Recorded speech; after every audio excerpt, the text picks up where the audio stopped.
Hello friends.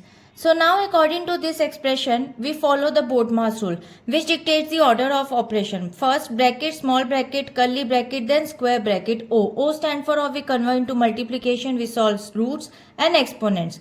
D stands for division, M stand for multiplication, A stand for addition, S stand for subtraction. According to this Bodmas sequence, we'll break it down this expression by step solution. First step says solve the innermost brackets. As you can see here, innermost brackets is 32 divided by 8 is equal to 4. According to this step, the expression becomes 100 minus square bracket 4 multiplied by 4 square bracket of divided by 2. Always start from the most nested bracket. Now, step second says solve the orders inside the square bracket. So, first we calculate 4 square, which is 4 into 4 is equal to 16, becomes 100 minus 4 into 16 divided by 2.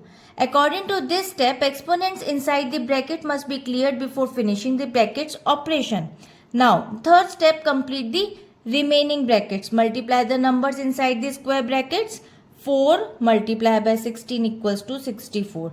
So now the expression simplifies 100 minus 64 divided by 2, and this removes all the brackets from the equation. Now next we perform division. Divided 64 divided by 2 before attempt subtraction. 64 divided by 2 equals to 32.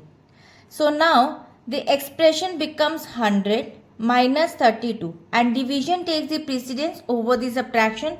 Step 5 says perform subtraction. So minus 100 minus 32 is equal to 68, and 68 is the final result. So according to this expression, by using the Bodmas sequence, the result is 68, and I hope it is clear. We'll meet in the next video. Bye bye.